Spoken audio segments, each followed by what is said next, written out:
Assalamualaikum warahmatullahi wabarakatuh. Alhamdulillah, puji serta syukur mari kita panjatkan kehadirat Allah Subhanahu wa taala karena berkat rahmat dan hidayahnya kita semua dapat melakukan pembelajaran mata kuliah pendidikan agama Islam ini dalam keadaan sehat walafiat. Salawat serta salam semoga tercurah limpahkan kepada Nabi Muhammad SAW, tidak lupa kepada keluarganya, sahabatnya, tabiin dan tabiatnya, serta kepada kita selaku umatnya, semoga mendapatkan syafaat di yaumul akhir nanti. Amin ya robbal alamin. Yang terhormat Bapak Anwar Taufik Rahmat, SPD MPD, selaku dosen mata kuliah pendidikan agama Islam, dan teman-teman semua yang saya banggakan. Perkenalkan, saya Indri Mulyani dengan NPM 213403152 sebagai moderator yang insya Allah pada hari ini akan membantu jalannya diskusi. Adapun beberapa rekan saya yang akan menjadi pemateri pertama yaitu Saudara Salma Jahrani Tiroh dengan NPM 213403169. Lalu ada Novita Rahmadani sebagai pemateri kedua dengan NPM 213403180. Kemudian yang ketiga ada Nais Nafisatul Faroha dengan NPM 213403177 sebagai pemateri ketiga. Dan kemudian ada Dahlia Mandalena Oktaviola dengan NPM 213403163 sebagai pemateri keempat. Yang terakhir ada Nisa Nurul Latifah dengan NPM 213403147 sebagai pemateri kelima. Materi yang akan kami bahas adalah budaya dan sejarah perkembangan Islam, dan topiknya yaitu nilai Islam dalam budaya Sunda. Adapun susunan acara yang akan kita laksanakan hari ini, yang pertama adalah pembukaan, yang kedua sesi penyampaian materi, dan yang ketiga penutup. Baiklah, untuk memanfaatkan waktu, marilah kita buka acara ini dengan ucapan basmalah bersama-sama. Bismillahirrahmanirrahim. Beranjak ke acara kedua, yaitu sesi penyampaian materi. Untuk materi pertama akan dijelaskan oleh Saudara Salma Jahrani Tiroh. Marilah kita simak materi yang akan disampaikan oleh Saudara Salma. Kepada Saudara Salma dipersilakan. Budaya dalam pandangan Islam. Yang pertama, makna budaya. Secara bahasa, budaya atau kebudayaan berasal dari bahasa Sanskerta, yaitu budaya. Kata budaya itu sendiri merupakan bentuk jamak dari budi atau akal. Ini segala sesuatu yang berkaitan dengan budi dan akal manusia. Dalam bahasa Inggris, kebudayaan disebut kultur. Berasal dari kata Latin coler, yaitu mengolah atau mengerjakan. Kata kultur juga kadang diterjemahkan sebagai kultur dalam bahasa Indonesia. Budaya menurut istilah para pakar memberikan definisi yang beragama, diantaranya menurut Konjaraningrat mendefinisikan bahwa kebudayaan adalah keseluruhan dari kelakuan dan hasil kelakuan manusia yang teratur oleh tata kelakuan yang harus didapatnya dengan belajar dan yang semuanya tersusun dalam kehidupan masyarakat. Sedangkan menurut B. Taylor, bahwa budaya adalah keseluruhan yang kompleks yang meliputi pengetahuan, kepercayaan, seni, moral, hukum, adat, serta kemampuan dan kebiasaan lain yang diperoleh manusia sebagai bagian dari masyarakat. Ada beberapa unsur yang terdapat dalam kebudayaan, di mana kita sebut sebagai kultural universal, yang meliputi peralatan dan perlengkapan hidup manusia, bahasa, lisan dan tulisan, mata pencaharian hidup, dan sistem-sistem ekonomi, sistem kemasyarakatan, dan sistem pengetahuan. Berdasarkan beberapa pengertian di atas, secara singkat dan sederhana dapat dipahami bahwa budaya atau kebudayaan adalah semua hasil karya, rasa dan cipta manusia yang melekat dan hidup di masyarakat sebagai sebuah sistem yang dinamis dan berkaitan dengan masalah agama, politik, adat istiadat, bahasa, perkakas, pakaian, bangunan, karya seni, dan lainnya. Pandangan Islam terhadap kebudayaan, Islam merupakan sebuah agama yang dibawa oleh Nabi Muhammad SAW. Dengan sumber hukumnya, kitab suci Al-Quran dan Sunnah. Islam merupakan agama yang komprehensif dan integratif. karena di dalam ajarannya membicarakan berbagai aspek kehidupan di dunia ini, baik itu mengetahui tata cara bermasyarakat, berkeluarga, berorganisasi, berpolitik, dan berbudaya. Sejarah dan kebudayaan Islam pada masa Nabi. Yang pertama, keadaan Mekah sebelum Nabi Muhammad lahir. Kondisi bangsa Arab sebelum kedatangan Islam, terutama di sekitar Mekah, masih diwarnai dengan penyembahan berhala sebagai Tuhan, yang dikenal sebagai istilah paganisme. Selain menyembah berhala, di kalangan bangsa Arab ada juga yang menyembah agama Masehi atau Nasrani. Agama ini dipeluk oleh penduduk Yaman, Najran, dan Syam. Di samping itu juga agama Yahudi yang dipeluk oleh penduduk Yahudi, imigran di Yaman dan di Balida, serta agama Majusi, yaitu agama-agama orang Persia. Yang kedua, keadaan Mekah setelah Nabi Muhammad lahir. Nabi Muhammad lahir pada tanggal 12 Rabiul Awal, tepatnya tanggal 20 April tahun 571 Masehi di kota suci Mekah. Tahun kelahirannya disebut tahun gajah.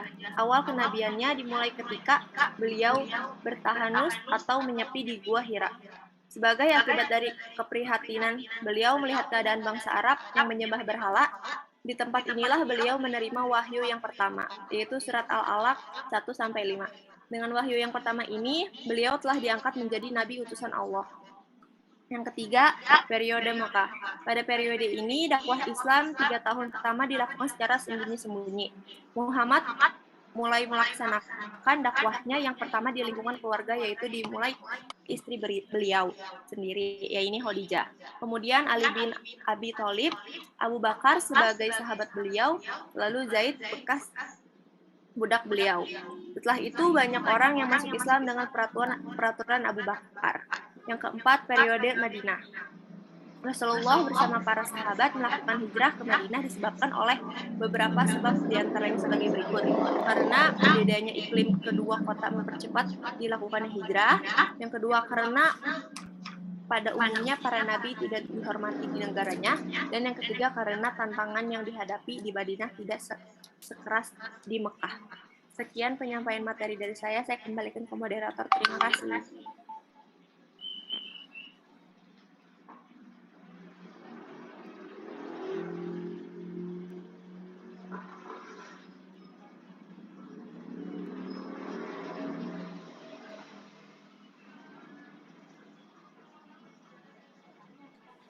Baik, terima kasih Saudara Salma yang sudah menyampaikan materi dengan sangat baik dan jelas. Untuk materi selanjutnya akan disampaikan oleh Saudara Novita. Kepada Saudara Novita dipersilakan. Baik, terima kasih kepada moderator. Masa Khulafaur Rasyidin, yang pertama masa Abu Bakar, kurang lebihnya 2 tahun 3 bulan. Setelah Rasulullah SAW wafat, pemerintah Islam dilanjutkan oleh Abu Bakar Asy-Syiddiq. Pengangkatan Abu Bakar sebagai khalifah atau pengganti Nabi terjadi pada peristiwa Saqifah Bani Sya'idah.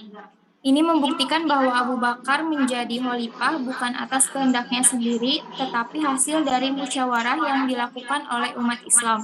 Dengan terpilihnya Abu Bakar Asy-Syiddiq menjadi khalifah, maka mulailah beliau menjalankan kekhalifahannya, baik pemimpin umat maupun sebagai pemimpin pemerintah. Dalam menjalankan roda pemerintahannya, Abu Bakar mengeluarkan kebijakan dalam berbagai bidang, di antaranya ada 3. Yang pertama, bidang politik. Yang dikeluarkan oleh Abu Bakar dalam bidang politik ialah pemerintah berdasarkan musyawarah apabila terjadi suatu perkara. Abu Bakar selalu mencari hukum dalam kitab Allah, dalam hadis Rasul, dan jika tidak ditemukan maka beliau bermusyawarah.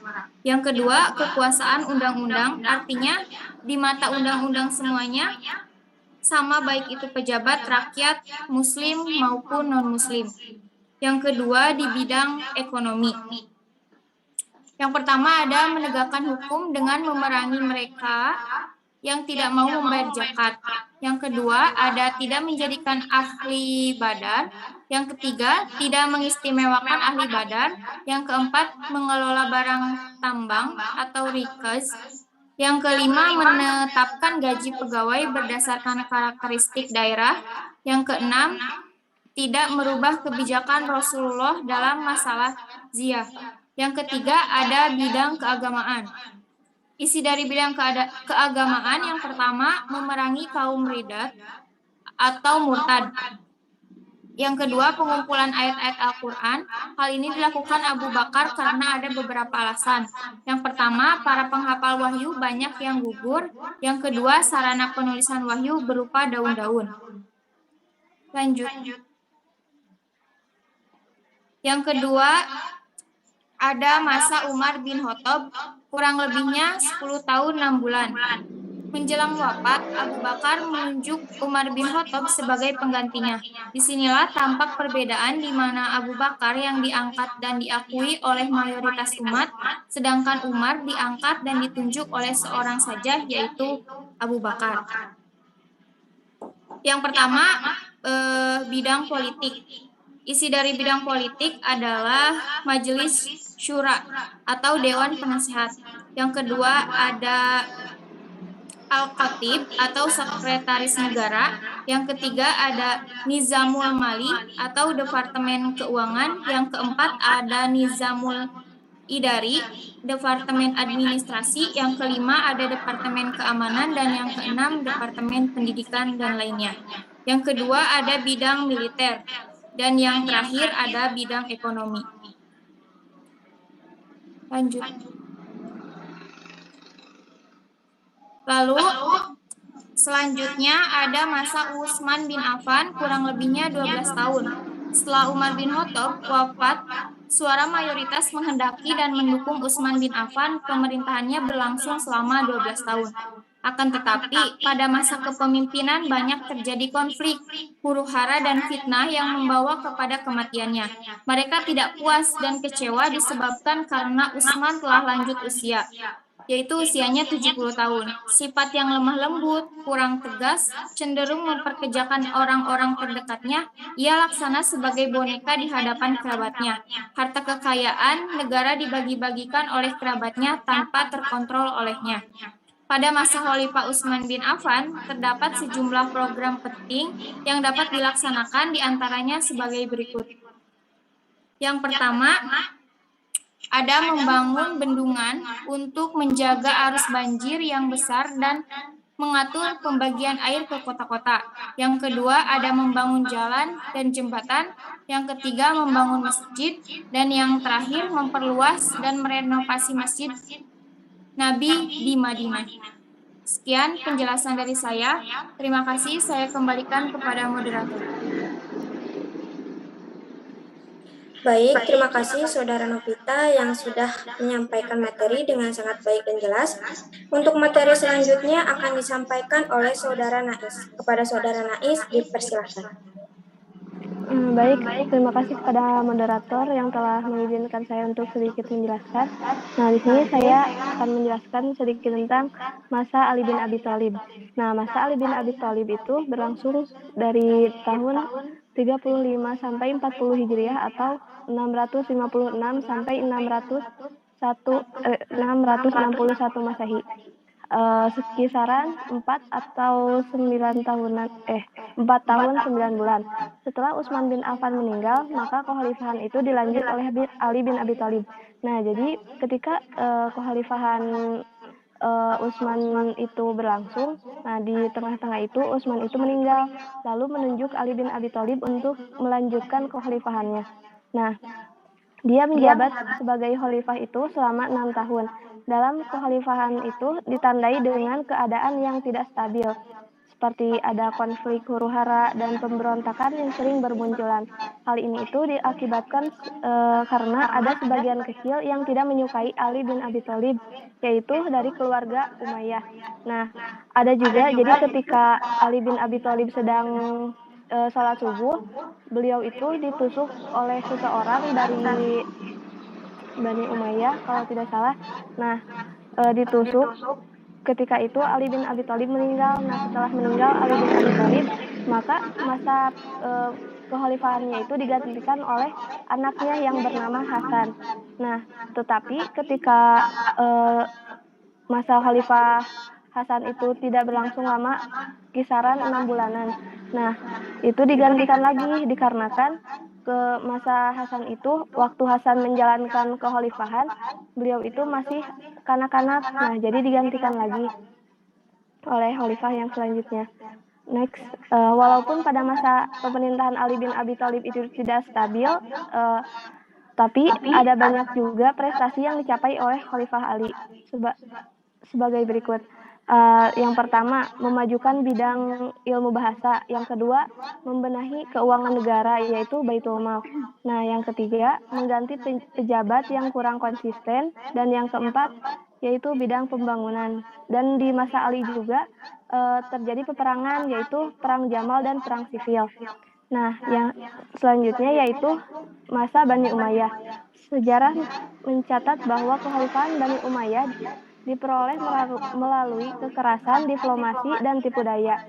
Tidak melalui pemilihan secara demokratis. Nah, jadi tidak dipilih secara demokratis, tetapi ini itu kekhalifahan Bani Umayyah itu dibentuk itu oleh Muawiyah bin Abi Sufyan itu karena ada kekerasan diplomatis dan tipu daya. Nah, pembahasan sebelumnya sih. Nah, ini tuh juga telah dijelaskan pada pembahasan sebelumnya. Bani Umayyah itu didirikan oleh Muawiyah bin Abi Sufyan. Dinasti Umayyah berkuasa dari tahun 41 Hijriah atau 661 Masehi sampai 132 Hijriah atau 750 Masehi. Adapun nama-nama khalifah yang berkuasa pada masa Bani Umayyah itu adalah Muawiyah bin Abi Sufyan, Abdul Malik ibnu Marwan, dan Al-Walid ibnu Abdul Al-Malik, Umar ibnu Abdul Aziz, dan Hisham ibnu Abdul Malik. Next. Nah, selanjutnya yaitu masa Bani Abbasiyah. Dinasti Abbasiyah didirikan pada tahun 132 Hijriah atau 750 Masehi. Kekuasaan dinasti Abbasiyah berlangsung selama 524 tahun, dari tahun 132 sampai 656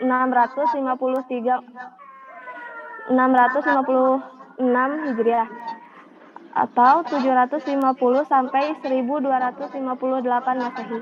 Puncak kejayaan dinasti Abbasiyah terjadi pada masa Khalifah Harun ar-Rasyid 786 sampai 809 Masehi dan anaknya Al-Makmum 813 sampai 833 Masehi.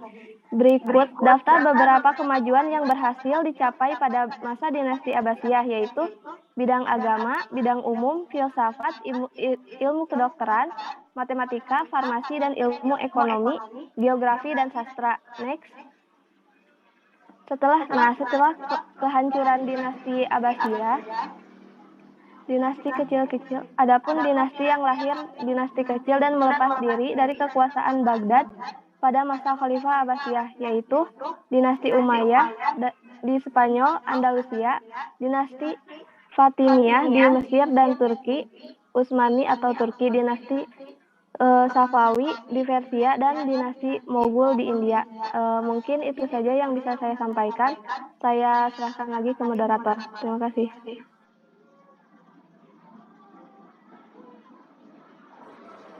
Baik, terima kasih kepada Saudara Nais yang telah menyampaikan materinya dengan sangat baik dan jelas.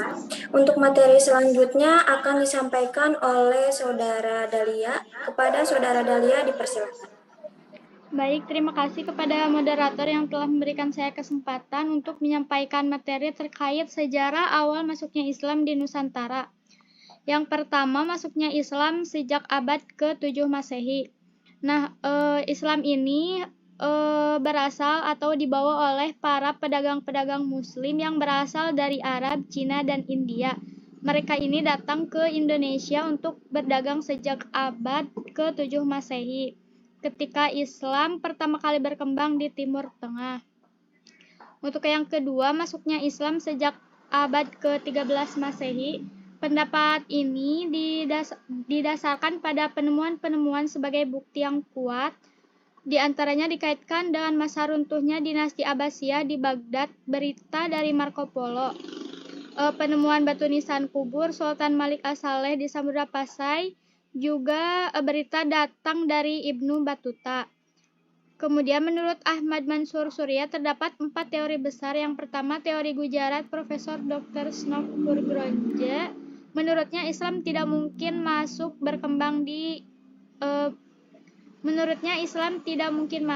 ke Indonesia langsung dari Arabia tanpa melalui ajaran tasawuf yang berkembang di India.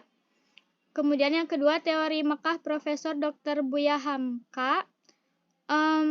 Dalam berita Cina dinasti Tang tersebut menuturkan ditemuinya daerah hunian wirausahawan Arab Islam di pantau barat Sumatera, maka disimpulkan bahwa Islam masuk dari daerah asalnya Arab, dibawa oleh wiraniagawan Arab, sedangkan Kesultanan Samudra Pasai yang didirikan pada tahun 1275 Masehi atau abad ke-13 Masehi. Yang ketiga, teori Persia Profesor Dr. Hussein Jajadiningrat. Profesor Dr. ini mengikuti pandangan Jajadiningrat bahwa Islam masuk dari Persia dan bermadzhab Syiah. Pendapatnya didasarkan pada Islam baca atau sistem mengeja membaca huruf Al-Quran. Dan yang terakhir, teori Cina Profesor Dr. Slamet Muljana. Unsur kebudayaan Cina. Dalam beberapa unsur kebudayaan di Indonesia perlu mempertimbangkan peran-peran orang Cina dalam Islamisasi di Nusantara. Misalnya dalam tulisan-tulisan literatur Jawa klasik yang menyebutkan bahwa tokoh-tokoh besar semacam Sunan Ampel ini merupakan orang-orang keturunan Cina. Selanjutnya, ada metode penyebaran Islam di Indonesia. Yang pertama, saluran perdagangan. Saluran Islamisasi melalui perdagangan ini sangat menguntungkan para raja, karena para pedagang muslim ini banyak yang bermukim di pesisir Pulau Jawa yang penduduknya ketika itu masih kafir. Yang kedua, saluran perkawinan. Para pedagang muslim memiliki status sosial ekonomi yang lebih tinggi daripada penduduk pribumi. Sehingga para penduduk pribumi, terutama putri bangsawan ini tertarik untuk menjadi istri saudagar-saudagar. Yang ketiga, saluran tasawuf. Nah, pengajar tasawuf ini mengajarkan teosofi yang bercampur dengan ajaran yang sudah dikenal luas oleh masyarakat Indonesia. Yang keempat, saluran pendidikan bisa melalui pesantren maupun pondok yang diselenggarakan oleh guru agama, kiai-kiai, dan para ulama-ulama. Yang selanjutnya, saluran kesenian. Contohnya Sunan Kalijaga yang mementaskan wayang. Nah, dia ini tidak pernah meminta upah dari hasil pementasan wayangnya, namun ia meminta para penonton untuk mengikutinya mengucapkan kalimat syahadat. Yang terakhir ada saluran politik. Rakyat ini masuk Islam setelah rajanya memeluk Islam terlebih dahulu. Jadi pengaruh politik raja sangat membantu tersebarnya Islam. Mungkin itu saja yang bisa saya sampaikan. Saya kembalikan kepada moderator.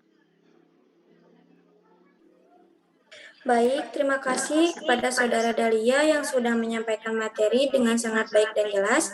Untuk materi yang terakhir akan disampaikan oleh Saudara Nisa. Kepada Saudara Nisa dipersilakan. Baik, terima kasih kepada moderator yang telah memberikan saya kesempatan untuk membacakan materi. Kerajaan-kerajaan Islam di Indonesia. Yang pertama, Kerajaan Perlak. Kerajaan ini salah satu kerajaan Islam pertama yang berdiri di Indonesia. Raja pertamanya yaitu Sultan Alauddin Syahid Maulana Abdul Aziz Shah. Kerajaan ini didirikan sekitar pertengahan abad ke-9 Masehi. Yang kedua ada Kerajaan Aceh Darussalam. Kerajaan ini diperkirakan berdiri pada tahun 1514 Masehi. Kerajaan ini terletak di daerah Aceh. Raja pertamanya yaitu Raja Ibrahim yang bergelar Sultan Ali Bughayat Shah. Di bawah kepemimpinannya, kerajaan ini menjadi kerajaan yang besar dan kokoh. Yang ketiga ada Kerajaan Demak.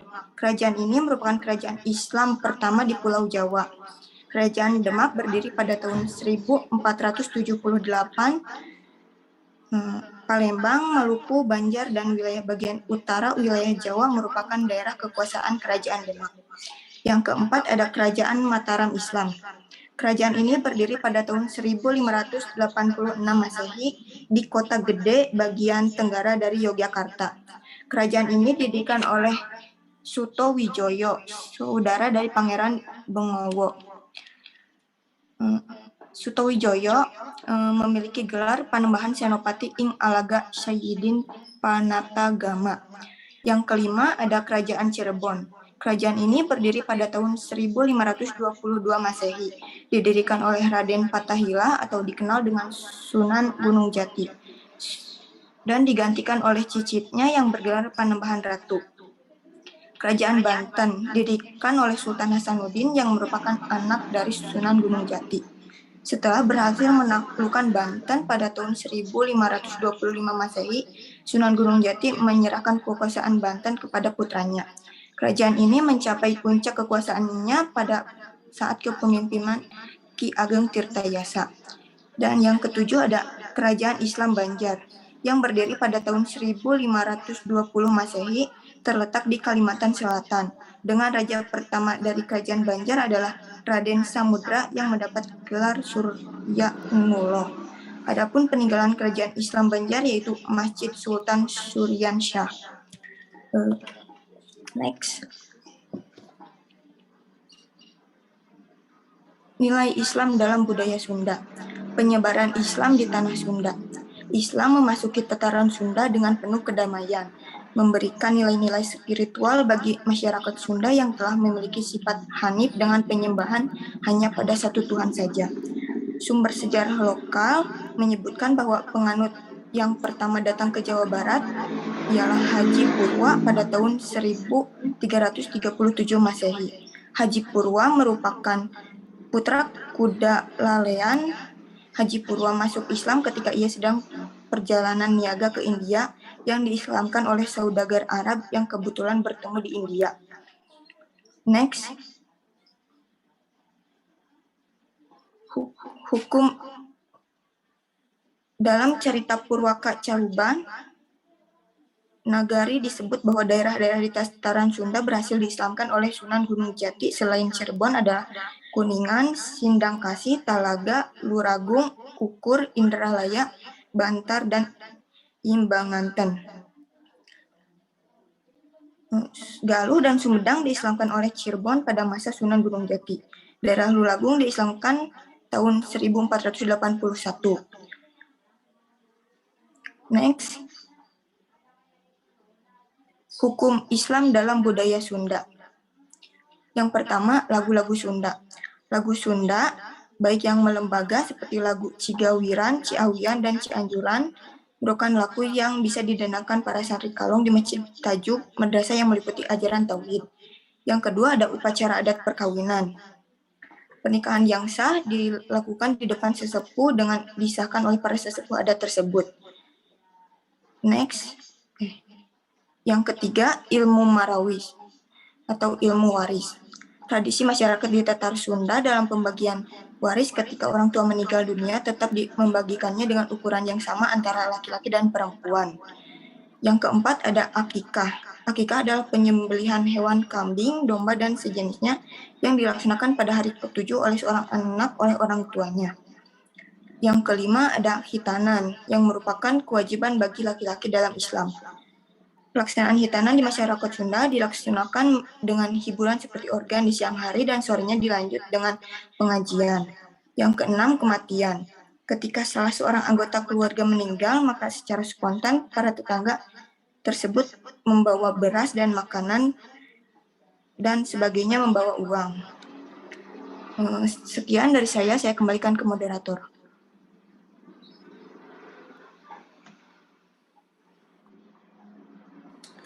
Baik, terima kasih kepada Saudara Nisa yang sudah menyampaikan materinya dengan sangat baik dan jelas.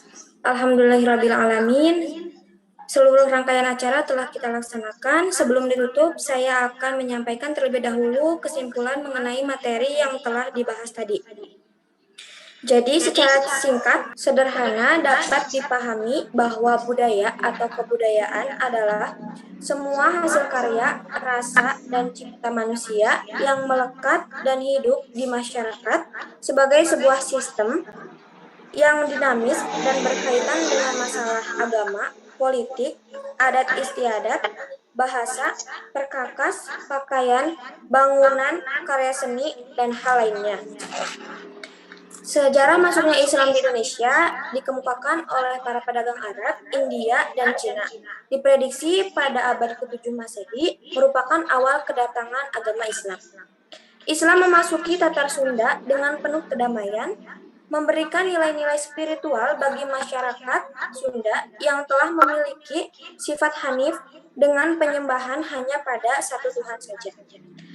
Terima kasih, sekian yang dapat saya sampaikan. Saya sebagai moderator mewakili kelompok 7 mengucapkan terima kasih atas perhatiannya dan mohon maaf apabila dalam penyampaian materi atau ketika saya membantu jalannya acara terdapat banyak kesalahan atau kekeliruan, itu baik disengaja maupun tidak disengaja, mohon dimaafkan. Karena kesempurnaan hanya milik Allah Subhanahu wa Ta'ala. Semoga kedepannya kelompok kami lebih baik lagi. Amin ya robbal alamin. Sekian dari saya. Nun wal qalami wa may yasturun fastabiqul khairat. Wassalamualaikum warahmatullahi wabarakatuh.